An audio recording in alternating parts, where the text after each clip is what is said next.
از نامحرم و ارتباط با نامحرم بترسیم. والله این تباه میکنه، دین رو هم تباه، دنیا رو هم تباه میکنه.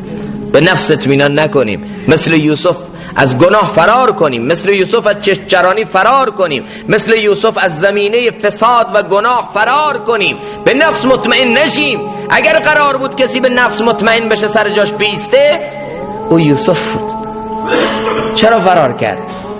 تا به من تو درس بده آقا از این شبکه ماهواره‌ای فرار کن، از این دنیای مجازی که تو رو داره به گناه دعوت میده فرار کن، از این دوست ناباب فرار کن، از این جایی که زمینه فساد فرار کن. یک لحظه نیست، یک لحظه ایستادی شیطان تباه میکنه. یک لحظه به نفس اعتماد کردی تو رو تباه و برباد میکنه این نفس. خیلی ها نمیخواستن به این لجنزار برسن،